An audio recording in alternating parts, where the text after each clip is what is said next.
എല്ലാ വിദ്യാർത്ഥികൾക്കും പുതിയൊരു വീഡിയോയിലേക്ക് സ്വാഗതം. ഈ വർഷത്തെ LBS പാരാമെഡിക്കൽ ഡിപ്ലോമ കോഴ്സുകളിലേക്കുള്ള സ്പോട്ട് അലോട്ട്മെൻറ്റ് ലഭിച്ച വിദ്യാർത്ഥികൾക്കുള്ള അഡ്മിഷൻ ഇന്ന് അവസാനിക്കും. അപ്പോൾ വിദ്യാർത്ഥികൾക്ക് സ്പോട്ട് അലോട്ട്മെൻറ്റ് ലഭിച്ചിട്ടുണ്ട് എങ്കിൽ ഇന്ന് വൈകുന്നേരത്തിനകം അലോട്ട്മെൻറ്റ് ലഭിച്ചിട്ടുള്ള ഏത് ഗവൺമെൻറ് കോളേജാണോ ആ ഒരു കോളേജിൽ നിങ്ങൾ അഡ്മിഷൻ നേടാനായിട്ട് ശ്രദ്ധിക്കേണ്ടതാണ്. അഡ്മിഷൻ നേടാതിരുന്നാൽ നിങ്ങൾക്ക് ലഭിച്ച സീറ്റ് നഷ്ടപ്പെടുന്നതായിരിക്കും. അതുപോലെ തന്നെ വിദ്യാർത്ഥികൾ ചോദിച്ചിട്ടുണ്ടായിരുന്ന പ്രധാനപ്പെട്ട കാര്യമാണ് ഇനി അലോട്ട്മെൻറ്റുകൾ ഉണ്ടാകുമോ ഇല്ലയോ എന്നുള്ളത്. അപ്പോൾ ഇനിയും അലോട്ട്മെൻറ്റ് ഉണ്ടാകുന്നതാണ്. കാരണം സെൽഫ് ഫിനാൻസ് കോളേജിൽ നിരവധി സീറ്റുകൾ വേക്കൻ്റ് ആയിട്ടുണ്ടാവും. അപ്പോൾ ആ ഒരു സീറ്റ് ഫില്ല് ചെയ്യുന്നതിന് വേണ്ടിയിട്ട് ഇനി ഒരു സ്പോട്ട് അലോട്ട്മെൻറ്റ് 1-2 സ്പോട്ട് അലോട്ട്മെൻറ്റുകൾ കൂടി നടക്കുന്നതാണ്. അതുപോലെ തന്നെ വിദ്യാർത്ഥികൾ ചോദിച്ചിട്ടുള്ള പ്രധാനപ്പെട്ട കാര്യമാണ് റീഫണ്ടിനെ കുറിച്ചിട്ടുള്ളത്. അപ്പോൾ റീഫണ്ടിനുള്ള റിക്വസ്റ്റ് വരുന്നത് എല്ലാ അലോട്ട്മെൻറ്റ് പ്രോസസ്സും കംപ്ലീറ്റ് ചെയ്ത ശേഷമാണ്. അപ്പോൾ 2 തരത്തിലുള്ള വിദ്യാർത്ഥികളാണ് റീഫണ്ടിനായിട്ട് അപ്ലൈ ചെയ്യുക. ഒന്നാമത്തേത് അഡ്മിഷൻ നേടാതെ, അതായത് നോട്ട് ജോയിനിങ് ആയിട്ടുള്ള വിദ്യാർത്ഥികളാണ് സാധാരണഗതിയിൽ ഈ ഒരു റീഫണ്ടിന് അപ്ലൈ ചെയ്യുക. അതുപോലെ തന്നെ അധികമായിട്ട് അടച്ചിട്ടുണ്ടായിരുന്ന പൈസ റീഫണ്ടിന് വേണ്ടിയിട്ട്, അതായത് ഇപ്പോൾ നിലവിൽ സെൽഫ് ഫിനാൻസ് കോളേജിൽ ലഭിച്ച ശേഷം ഈ ഒരു സ്പോട്ടിലൊക്കെ ഈ ഒരു ഗവൺമെൻറ് കോളേജിലേക്ക് കിട്ടിയിട്ടുള്ള വിദ്യാർത്ഥികൾ അധികമായിട്ട് പൈസ അടച്ചിട്ടുണ്ടാവും. അപ്പോൾ ആ ഒരു പൈസ റീഫണ്ട് ലഭിക്കുമോ എന്ന് ചോദിക്കുന്ന വിദ്യാർത്ഥികളുണ്ട്. അങ്ങനെയുള്ള വിദ്യാർത്ഥികൾക്കാണ് എക്സസ് റീഫണ്ട് എന്ന് പറയുന്നത്. അപ്പോൾ വിദ്യാർത്ഥികൾക്ക് ഈ റീഫണ്ടിനുള്ള റിക്വസ്റ്റ് എല്ലാ അലോട്ട്മെൻറ്റും കഴിഞ്ഞ ശേഷമാണ് നിങ്ങൾക്ക് റീഫണ്ട് റിക്വസ്റ്റ് നൽകാൻ സാധിക്കുക. ആ ഒരു സമയത്ത് വിദ്യാർത്ഥികൾക്ക് ലോഗിൻ ചെയ്തുകൊണ്ട് നിങ്ങൾക്ക് അലോട്ട്മെൻറ്റ് സ്റ്റാറ്റസ് പേജിൽ തന്നെ നിങ്ങൾക്ക് റീഫണ്ട് റിക്വസ്റ്റ് എന്ന് പറഞ്ഞുകൊണ്ട് ഒരു ബട്ടൺ വരുന്നതാണ്. അപ്പോൾ ആ ഒരു ബട്ടണിൽ നിങ്ങൾക്ക് ക്ലിക്ക് ചെയ്ത ശേഷം, അതായത് റീഫണ്ട് റിക്വസ്റ്റ് ബട്ടൺ ക്ലിക്ക് ചെയ്യുന്ന സമയത്ത് നിങ്ങൾക്ക് ഈ ഒരു, അതായത് നിങ്ങളുടെ ബാങ്കിൻ്റെ ഡീറ്റെയിൽസ്, അതായത് അക്കൗണ്ട് നമ്പർ, IFSC കോഡ്, അതുപോലെ തന്നെ നിങ്ങളുടെ അക്കൗണ്ട് നെയിം, അതുപോലെ തന്നെ നിങ്ങൾ മുമ്പ് ഈ ഒരു ടോക്കൺ ഫീ പേയ്മെൻറ്റ് ചെയ്തപ്പോൾ നിങ്ങൾക്ക് ലഭിച്ചിട്ടുണ്ടായിരുന്ന ആ റെസിപ്റ്റ് എന്നിവ നിങ്ങൾ അപ്ലോഡ് ചെയ്ത് നൽകണം. അപ്പോൾ ഈ ഒരു ഡീറ്റെയിൽസൊക്കെ അപ്ലോഡ് ചെയ്ത ശേഷം നിങ്ങൾക്ക് ഒരു പ്രിൻ്റ് ഔട്ട് ലഭിക്കുന്നതാണ്. അപ്പോൾ ആ ഒരു ഘട്ടത്തിൽ ആ ഒരു പ്രിൻ്റ് ഔട്ട് നിങ്ങൾ സൂക്ഷിച്ചു വയ്ക്കുക. അപ്പോൾ ആ ഒരു പ്രിൻ്റ് ഔട്ട് നിങ്ങൾ സൂക്ഷിച്ചു വെച്ച ശേഷം നിങ്ങളുടെ ബാങ്ക് അക്കൗണ്ടിലേക്കാണ് ഈ ഒരു പൈസ റീഫണ്ടായിട്ട് നിങ്ങളുടെ അക്കൗണ്ടിലേക്കാണ് LBS സെൻറ്റർ ട്രാൻസ്ഫർ ചെയ്യുന്നത്.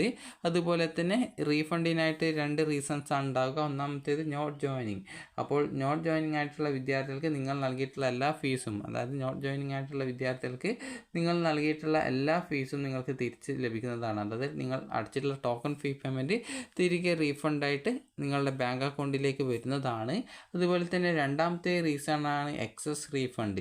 അപ്പോൾ നിങ്ങൾക്ക് ആദ്യം സെൽഫ് ഫിനാൻസിലാണ് കിട്ടിയിട്ടുണ്ടായിരുന്നത്, ഇപ്പോൾ നിങ്ങൾക്ക് ഒരു ഗവൺമെൻറ് കോളേജിലാണ് കിട്ടിയിട്ടുള്ളതെങ്കിൽ നിങ്ങൾക്ക് 1000 സംതിങ് രൂപ, അതായത് 1000 കൂടുതൽ നിങ്ങൾക്ക് ആ ഒരു പൈസ നിങ്ങൾ എക്സ്ട്രാ അടച്ചിട്ടുണ്ടാകും. അപ്പോൾ ആ ഒരു പൈസ നിങ്ങൾക്ക് തിരികെ റീഫണ്ടായിട്ട് ലഭിക്കുന്നതിന് എക്സസ് റീഫണ്ട് എന്ന് പറഞ്ഞുകൊണ്ട് നിങ്ങൾ റീസൺ നൽകണം. ഈ ഒരു രീതിയിൽ നൽകിയ ശേഷം നിങ്ങളുടെ ബാങ്ക് ഡീറ്റെയിൽസും നേരത്തെ പറഞ്ഞതുപോലെ നിങ്ങൾ അടച്ചിട്ടുണ്ടായിരുന്ന ആ ഒരു ടോക്കൺ ഫീ പേയ്മെൻറ്റ് റെസിപ്റ്റും അപ്ലോഡ് ചെയ്ത് നൽകി കഴിഞ്ഞാൽ നിങ്ങൾക്ക് ഏകദേശം 1 മാസത്തിനുള്ളിൽ തന്നെ നിങ്ങളുടെ ആ ഒരു ബാങ്ക് അക്കൗണ്ടിലേക്ക് ആ ഒരു പൈസ തിരികെ റീഫണ്ടായിട്ട് ലഭിക്കുന്നതായിരിക്കും. അതുപോലെ തന്നെ വിദ്യാർത്ഥികൾ ചോദിച്ചിട്ടുണ്ടായിരുന്ന പ്രധാനപ്പെട്ട കാര്യമാണ് അപ്പോൾ കോളേജിൽ അടച്ചിട്ടുണ്ടായിരുന്ന പൈസ എവിടെ നിന്നാണ് കിട്ടുക എന്നുള്ളത്. അപ്പോൾ കോളേജിൽ നിന്നും നിങ്ങൾക്ക് അടച്ചിട്ടുണ്ടായിരുന്ന ആ ഒരു പൈസ നിങ്ങൾക്ക് കോളേജിൽ നിന്നാണ് തിരിച്ചു തരിക.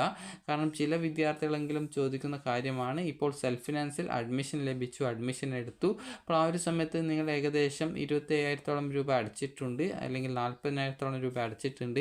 അപ്പോൾ ഈ ഒരു പൈസ നിങ്ങൾക്ക് ഗവൺമെൻറ് കോളേജിൽ ഇപ്പോൾ ലഭിച്ചു. അപ്പോൾ ആ ഒരു പൈസ എങ്ങനെയാണ് കിട്ടുക എന്നുള്ളത് അത് നിങ്ങൾക്ക് കോളേജിൽ നിന്നാണ് തിരിച്ചു തരിക. ടോക്കൺ ഫീ പേയ്മെൻ്റ് ആണെങ്കിൽ നിങ്ങൾക്ക് നേരത്തെ പറഞ്ഞതുപോലെ നിങ്ങൾ ഓൺലൈനായിട്ട് റീഫണ്ട് റിക്വസ്റ്റ് നൽകുന്ന സമയത്ത് നിങ്ങൾക്ക് റീഫണ്ടായിട്ട് ലഭിക്കും. അതേസമയം കോളേജിൽ അടച്ചിട്ടുണ്ടായിരുന്ന പൈസ നിങ്ങൾക്ക് ലഭിക്കുന്നത് ആ ഒരു, അതായത് നിങ്ങൾക്ക് ഏത് കോളേജിലാണോ നിങ്ങൾ അടച്ചിട്ടുണ്ടായിരുന്നത് ആ ഒരു കോളേജിൽ നിങ്ങൾ നേരിട്ട് പോയിട്ട് നിങ്ങൾക്ക് ആ ഒരു പൈസ, അതിൻ്റെ ആ ഒരു ഫീ പേയ്മെൻറ്റ് ചെയ്തതിൻ്റെ റെസിപ്റ്റൊക്കെ കൊണ്ടുപോയി കഴിഞ്ഞാൽ നിങ്ങൾക്ക് ആ ഒരു പൈസ റീഫണ്ടായിട്ട് ലഭിക്കുന്നതായിരിക്കും. അതുപോലെ തന്നെ ചില വിദ്യാർത്ഥികൾ ഡ്രോപ്പ് ആയി കഴിഞ്ഞാൽ ആ ഒരു പൈസ കിട്ടുമോ എന്ന് ചോദിച്ചിട്ടുണ്ടായിരുന്നു. അതായത് നിങ്ങൾക്കിപ്പോൾ ഒരു കോഴ്സിൽ കിട്ടിയിട്ടുണ്ട്, ആ ഒരു കോഴ്സ് താല്പര്യമില്ല, അതുകൊണ്ട് തന്നെ അവിടെ നിന്ന് നിങ്ങളുടെ TC വാങ്ങിക്കുമ്പോൾ നിങ്ങൾക്ക് ആ ഒരു പൈസ തിരിച്ച് ലഭിക്കുമോ എന്നുള്ളത്. അപ്പോൾ ആ ഒരു പൈസ ലഭിക്കുന്നതാണ്. എന്നാൽ ചില കോളേജിൽ നിന്നും അതിൽ നിന്നും ജസ്റ്റ് ഒരു ചെറിയൊരു തുക പെനാൽറ്റി ആയിട്ട് ഈടാക്കുന്നതായിരിക്കും.